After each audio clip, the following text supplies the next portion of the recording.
उत्सव तीन रंगांचा आभाळ यात सजला, उत्सव तीन रंगांचा आभाळ यात सजला, नतमस्तक मी त्या सर्वांना ज्यांनी भारत देश घडवला, ज्यांनी भारत देश घडवला. सर्वांना माझा नमस्कार. माझे नाव अनिता दत्ता मंगे. माझ्या शाळेचे नाव कस्तुरबा गांधी बालिका विद्यालय बिलोली. आज 15 ऑगस्ट आहे. आज आपण इथे सर्वजण भारताचा 78वा स्वातंत्र्य दिन साजरा करण्यासाठी एकत्र जमलो आहोत.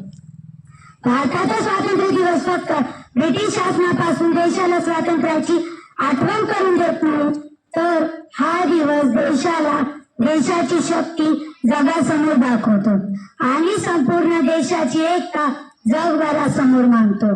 जवळपास 200 वर्षापर्यंत भारतावर राज्य केल्यानंतर 15 ऑगस्ट 1947 ला आपला भारत देश स्वतंत्र झाला.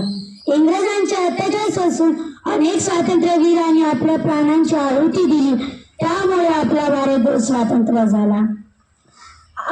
आजच्या या शुभ दिवशी आपले पंतप्रधान देशाची राजधानी दिल्लीतील लाल किल्ल्यावर ध्वज फडकावून भाषण देतात आणि त्या स्वातंत्र्य लढ्यात सामील असलेल्या नेत्यांना श्रद्धांजली वाहिली जाते. भारताच्या स्वातंत्र्याच्या 4 वर्षानंतर भारत देशाने राज्यघटना लागू केली. आपल्या या राज्यघटनेमुळे भारतातील अनेक लोक सक्षम झाले. आज आपण जगातील मोठ्यात मोठी विविधता असलेली लोकशाही आहोत आणि कृषी क्षेत्रापासून तर औद्योगिकरणापर्यंत जगातील मोजक्या प्रगत देशांच्या पंक्तीत आहोत. ज्याप्रमाणे आपण या थोर नेत्यांना विसरू शकला नाही, त्याचप्रमाणे आपण या वीर सैनिकांना न विसरता त्यांना धन्यवाद द्यायला हवे. आजचे माझे भाषण तुम्ही एवढं शांत चित्ताने ऐकून जाते वेळेस इतकेच बोलते की अनेक स्वातंत्र्य सेनानी झेललेला गोळा निघण्याच्या छातीवर, अनेक स्वातंत्र्य सेनानी झेललेला